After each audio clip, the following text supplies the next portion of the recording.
Basketball teaches kids so many things besides just, layups and ball handling drill. It teaches them how to be a part of a team. As they get older, then they're a part of a community.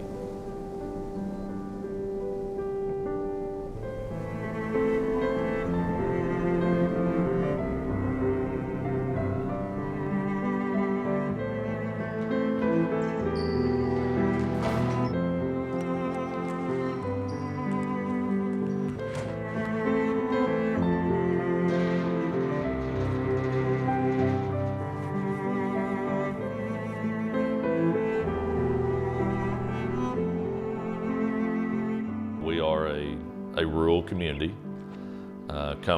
Majority of your families are just good, hardworking, blue-collar folks that know what it means to work hard to get somewhere in life, and that trait's passed on to their kids. Went all 4 years of high school here at Peaster, so Peaster is home to me. At the time, we were very small compared to how we are now. My freshman year was all in one building. There were about 250 students, K through 12. Peaster's small. There's no hiding that. We got one store, a laundromat. Still have the church and the post office and volunteer fire department, but other than that, it's very rural. Kids come all shapes and sizes, but they're typically the same. Economic background and parents, what they do, how they do it. Hardworking. It is small. It is more intimate. You do get to know everyone's family and children, because Peaster's really not a town, it's a community. So the school is the glue for all of us. Some of these small towns and small communities, back growing up, they didn't have football, and basketball was it. And you look in this area and you start counting up the number of state championships that have been won in basketball. It's going to be a pretty high number, whether that's girls' state championships or boys. If we ever lost to Peaster growing up, next time around, we're going to beat them. Brock and Peaster have been in the same basketball district for several years. And there's been years that Peaster has dominated that district, been years that Brock has dominated, been years that Ponder has dominated that district. And they've all three been in the state basketball tournament in the last 15 years. All three of them have been more than any other schools. Our kids, not a lot's given to them. They're going to work for what they have. And that work ethic, I think, translates to the basketball court. Nothing's ever going to be easy. You can't take shortcuts. It just starts when you're getting on the line running, getting chewed out all the time. Because in life, that's going to happen. It might be a bad boss or something. You just got to focus on the goal. You can't think about other stuff. Getting along with people and having responsibilities. You just got to keep going through, push through that wall. Play basketball. As a kid, your work is basketball, so you're going to put into it what you've seen mom and dad put into life. Most of us have been playing with each other since we were little, like 2nd and 3rd grade. We mesh pretty good together. We all go to the same elementary school and the same middle school and same high school, obviously. But we just build the friendships ever since we were little. Not only the basketball team, but everyone in the classroom and in the hallways.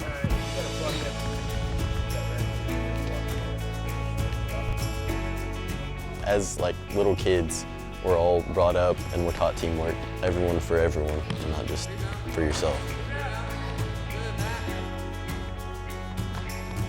It's pretty cool just to think about that we get to do something like this with somebody that we've been friends with forever.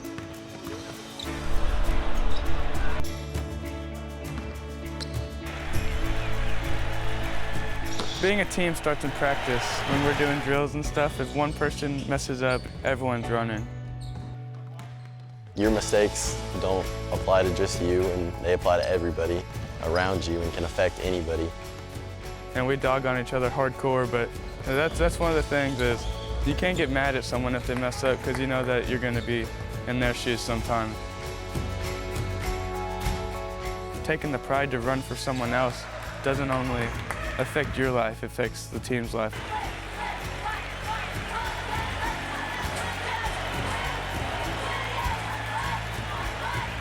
When you start winning those battles, where it's 50-50, comes down between you and your opponent, side by side, can we start coming up that rebound?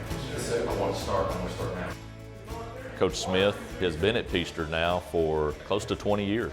He was an assistant coach, so when Coach Henderson felt like it was time to move on, Peaster felt like, what better fit. My family grew up in small towns in West Texas. My dad was a Baptist preacher. It's not always physical with Coach Smith or during practice. A lot of it's mental, and he just teaches you how to push through. You got to have a coach like that. You can't have somebody just going easy on you all the time or nothing's going to get done.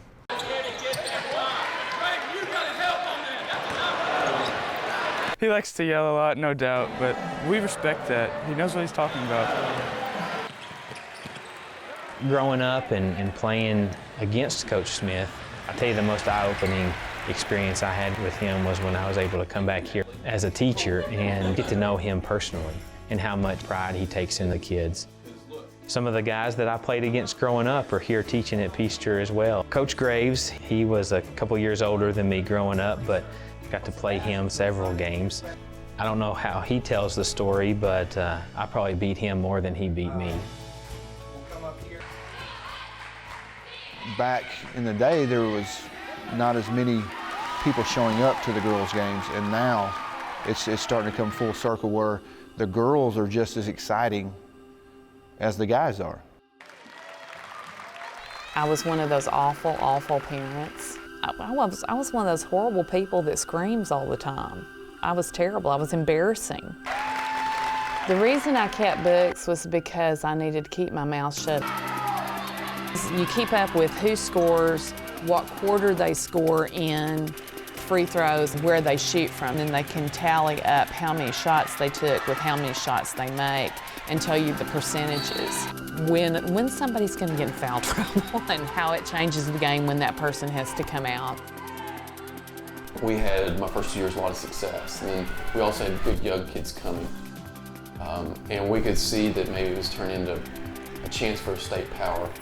Because as a coach, and if you're in a small school, you always know what's coming up, even all the way down to about 3rd grade. My daughter was in the 4th grade and she was already handling the ball pretty well, and she was already tall. By the 5th grade, people are telling her, coaches, not just people in the community, were saying, if she keeps growing and she keeps doing this stuff, she will be able to go and play somewhere. In a small community, they talk, and if there's some kid that's dominating little dribblers in 4th grade, we're going to know about him. I'm a broke teacher, and I was a single parent, and we didn't have anything. She knew that would be her ticket to college, and she started working for it then. And it paid off. Signed and played at Tech. And the day she signed, we had everybody there, all the coaches, my church, and all the teachers and the administrators. And one of the things that I said at the time was, we wanted y'all all here because this is a family. It wasn't just us. All of y'all are all part of this. They raised her as much as I did. We have a community that is deeply behind these athletes, and both guys and girls. You gotta believe in everything you do. Stand, put your nose true. Never let nobody ever tell you you can't be who you wanna be or do what you wanna do. There's a lot of us returning athletes with their daughters. We're all behind the girls program. We push our daughters. I told my daughters, I said, play like a boy and get after it, and they do. My daughters are Callie, Bailey, and Peyton. Bailey is the high schooler. She's in 9th grade this year, and I've been working with her ever since the 3rd and 4th grade. She plays summer select ball, and then now the little one's doing it. This group of girls that we had practice with today, other than my niece Presley, they're all Peaster, and we are definitely something to look out for. So Brock, you better be looking out for the 4th grade girls coming up, I can tell you that much.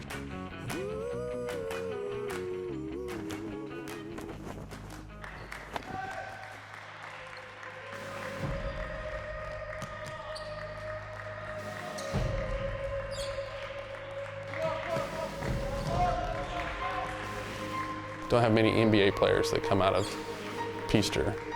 So I think, everything they do, the philosophy has always been about team. Dallas basketball is a little different. When you get in big school basketball and you get in the Dallas area, the players learn to play differently. They are looking to make bigger splashes on each play. You could have 3 top 20 ranked kids coming out of a class. There's 50 to 100 people watching those games. Those games are about individuals as opposed to community and it being the focal point of a community. As our son John said, we're a small community, but you'll go into large 5 and 6A schools and we'll have more people at our gym than they'll have in many of their games. It's pretty awesome. I feel like everybody in the town is showing up for our game. When you walk in the gym at night and you look up and there's 800 to 1,000 people, in the bleachers, I get almost as entertained watching the fans. Parents come to the games, grandparents come to the games. Whenever you make a big shot or something, the crowd just roars, and that's pretty cool. When we play on the road, sometimes our road fans have more than they have at home, and I take a lot of pride in that. You don't want to be the team that kind of lets down the town. Just the togetherness that a town can have over something as silly as basketball. Like, it's just a game, but it can bring people together in so many different ways. Those bonds that are built in a smaller community that might not necessarily be built by bigger communities.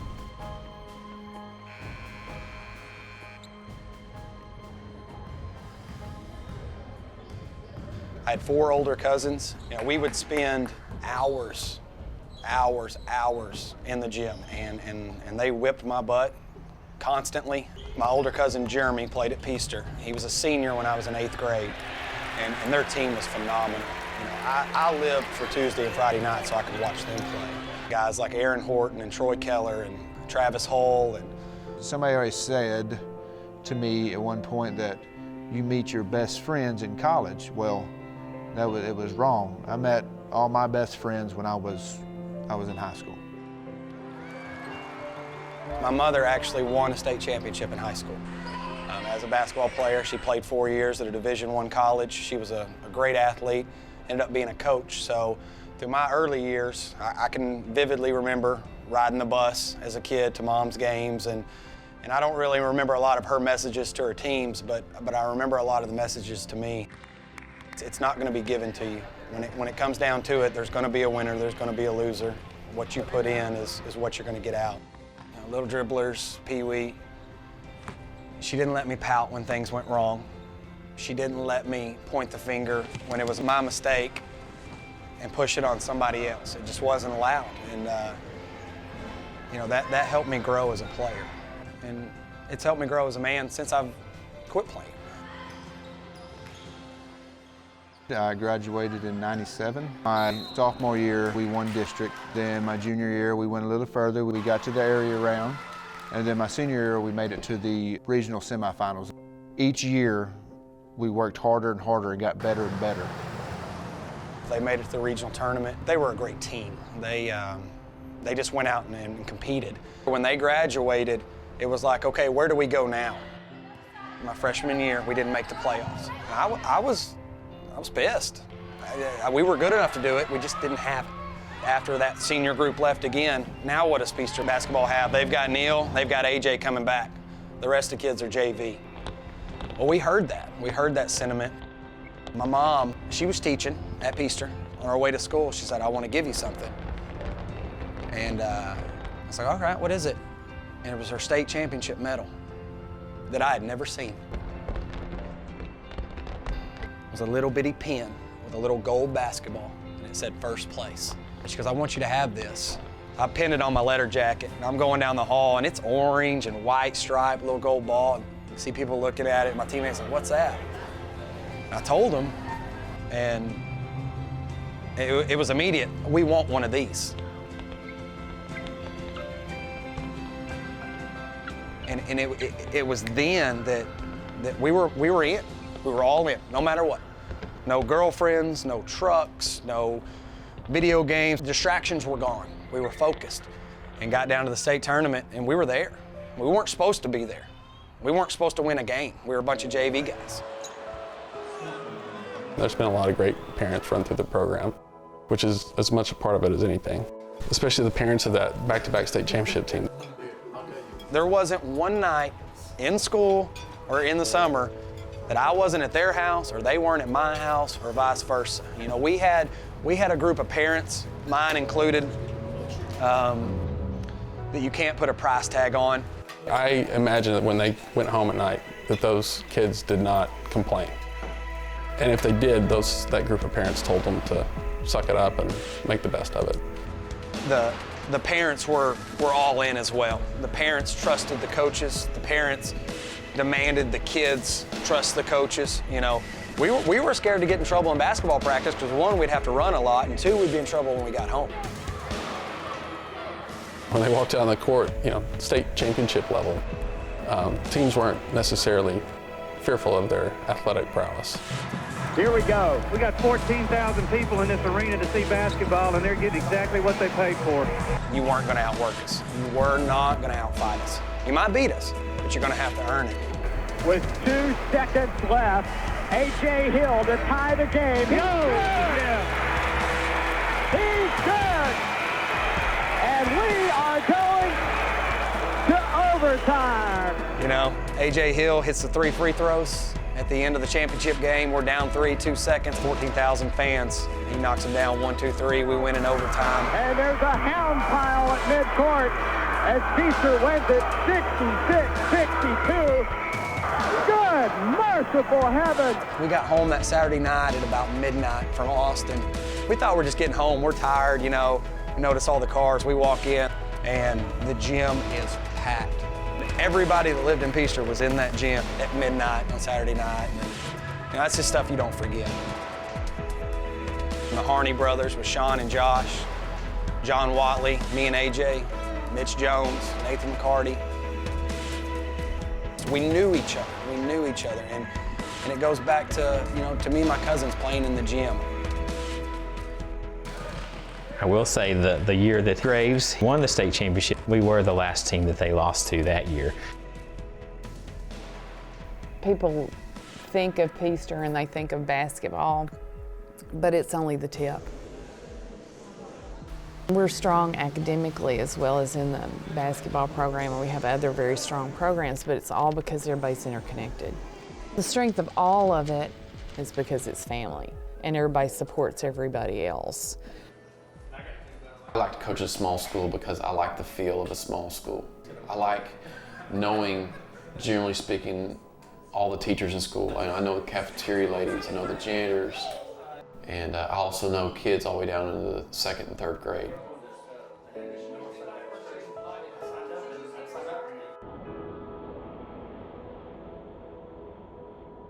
It's a changing community. I've been on the school board for about 10 years. It's said that in the Metroplex, the biggest growth area is coming towards Weatherford. Probably we'll have 500,000 people move towards Weatherford, which will mean there will be probably 500 new families come into this community in the next 10 years. We're talking about, you know, over the next 10 years having probably 1,000 young people come into this community. You know, growth is inevitable, especially in this area. We're so close to the Metroplex that we're going to grow, but I think we can still maintain some of those things that made Peaster a great place when it was smaller. I'm on the school board. I just want to make sure Peaster's here, everything's functioning right for the generations to come. The world today is a lot faster than even when I was playing. With the social media and the technology and all these platforms, they can be distracted very easily. They can be entertained. They can find something to do, you know, with a push of a button. You know, it's tough, and it's an excuse if they want to use it. It's an excuse if we want to make it for them. And it's not that I'm battling that, or Coach Smith, or coaches all around the world battling that. I think the kids are battling that. Probably the funnest year of my life, other than my wife and other than my kids, and I mean that, Brittany, but it was my junior year, because it was totally different. Defending state champions, one person gone, we got everybody's best, and that was the test. You've got to sacrifice. You've got to sacrifice a lot.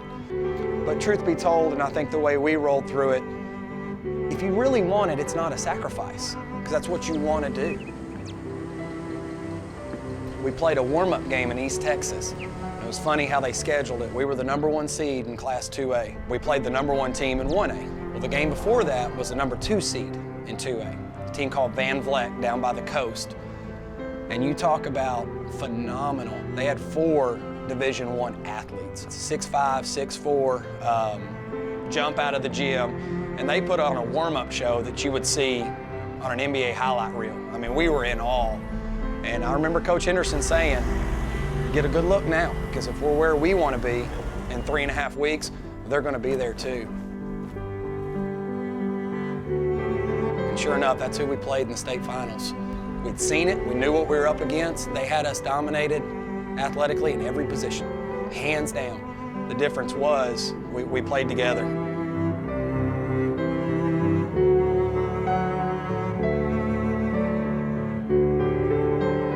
People like to watch Peaster at different parts of the state, because you see a bunch of country kids come that work together, are unselfish. It's not look at me, it's team. It's them exemplifying all those values that we've given them over the years. They know where they come from. Whether they come back or not, they take who we are here, they take that with them. The tools to go into the world and be successful in school, in work, but more importantly, much more importantly, to be successful, good, contributing people.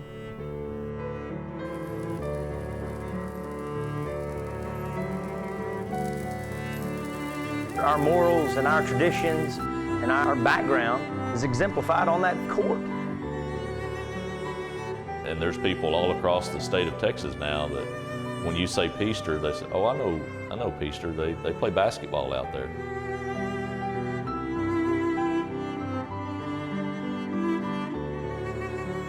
My family first. But besides family, probably God, and then basketball.